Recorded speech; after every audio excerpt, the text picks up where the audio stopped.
This is a snippet of code representing the Caribbean Coffee Company and what happens when we need to complete a sale. This is handled in the Sales Order Manager. You can see in here that this class has a member variable which is an authorizer. That seems to be some kind of credit card authorizer. And it has a complete order method which takes a sales order and a credit card number. The sales order is made up of a bunch of items that the customer wants to purchase. In effect, it is their shopping cart. And it also keeps a running total of the items in that cart. So down below, we could check the total to make sure that it isn't zero before we actually try to let the user check out. And we can call the authorizer, which has a purchase method in it, that takes the card number and the total for the sales order, and it's going to return a token, which is the authorization.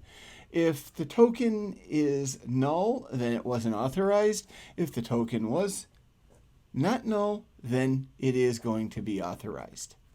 And I also have a test class for this, the Sales Order Manager Tests. And in here, I'm doing a little bit of setup with a sales order and some items in it. And I have two methods. One is checking to see that a zero total is rejected if we try to run it. And that one should always be true. And the other one is that the order is completed. And this one's a little bit of a problem for us because if you think about the name, the Bank of Random Credit, you're going to realize that this authorizer is just randomly deciding whether or not this customer can complete their purchase. About 50% of the time they can, about 50% of the time they can't. That's non-deterministic. And if I run these tests, sometimes it's going to work and sometimes it isn't. So we can take a look here. Okay, let's let it build the code, and it should be off and running and ready to complete the tests in any moment. There we go. And it actually didn't work. But if I run it again, it didn't work. And if I run it again, and I run it again, oh, wait a minute, that time it worked. So you can see that I'm getting some differing results every time I run the test. And if I keep on running it, eventually it will fail here again. So my manager's not really happy about this code because he wants to sell more stuff. So he's come along, and in the Sales Order Manager, he's asking me to replace the Bank of Random Credit with another company. Everyone is authorized.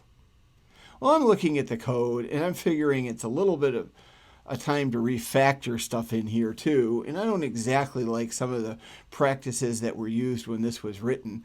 I've got 3 different return statements in this code, in this method. So let's isolate that a little bit. I could create a variable, maybe call it result, and initially assign it to a value of false. I'm going to assume failure. And down here, I could say that the result is equal to false, the result is equal to true, or the result is equal to false. And at the end of everything, I can throw in a statement to return whatever that result variable is. So that's a little bit better practice because I don't have multiple return statements throughout my method. I'm still a little bit overboard here with what I'm doing because the result is already starting out as false. So I could easily get rid of this else down here. I don't need it because that's the default value for the result. I also don't really like this one up here either because if this is setting the result to false, we didn't do anything. And we're still actually calling the authorizer now, whereas before we did a return. So why don't I just combine these two if statements? I could just check this to see if it's not equal to true. So if it is not 0, then I could just call the authorizer. But if it is equal to 0, then I'm going to ignore calling the authorizer. So that's a little bit cleaner.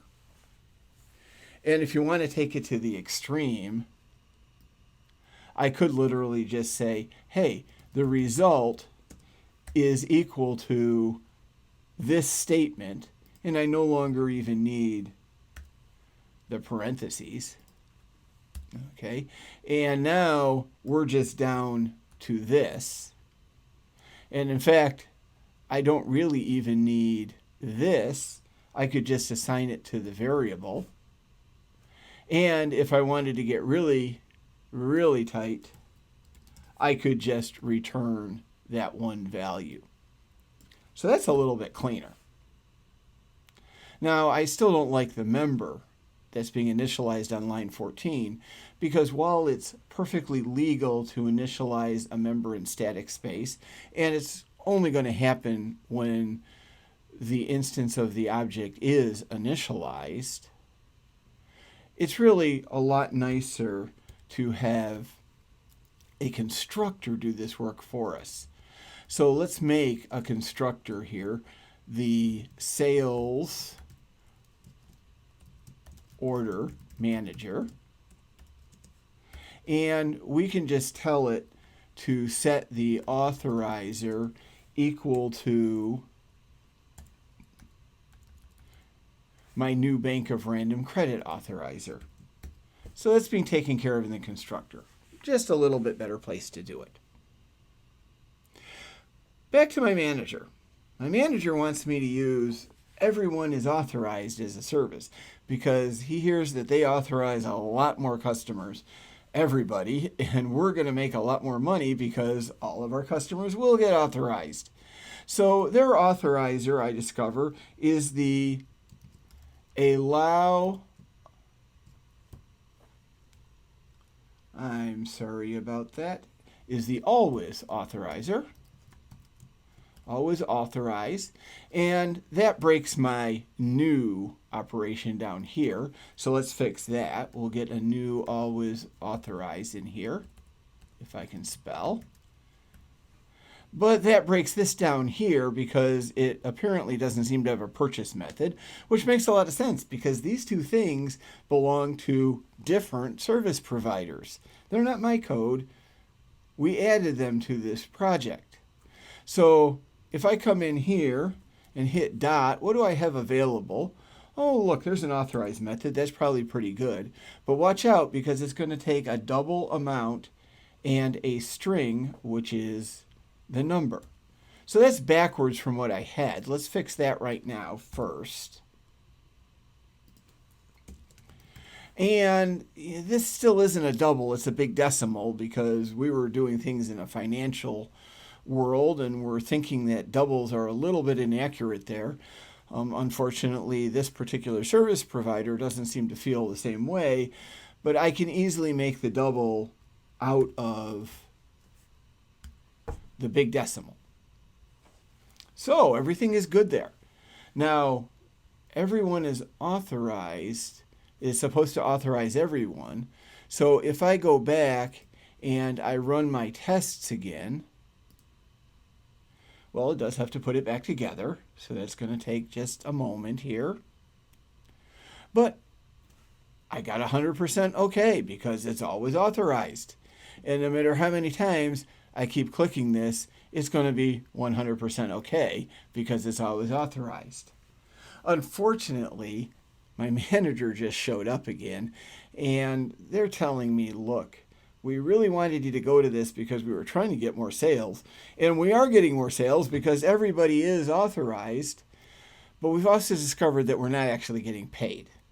Because it turns out that the banks who have the credit cards aren't paying out on credit cards that don't have any credit, even though everyone is authorized is telling us, hey, they're authorized. So this is costing us money. We're not getting that money in the end. So I really need you to put it back to the bank of random credit. Okay, well, I guess that is a little bit better than everyone is authorized. But my problem here is now I have to go back and I have to change the authorizer again. And I have to change the parameters that are being passed. And I have to change the method that is being called. And this is all a violation of one of the solid principles, the open-closed principle, which really says in a nutshell that everything in my program should be open for extension. I can make new data types out of the classes that I have. But I don't want to be going in and changing the functionality of the classes that I already have. I want them to be closed for modification as much as possible. So the question is, how can we do that?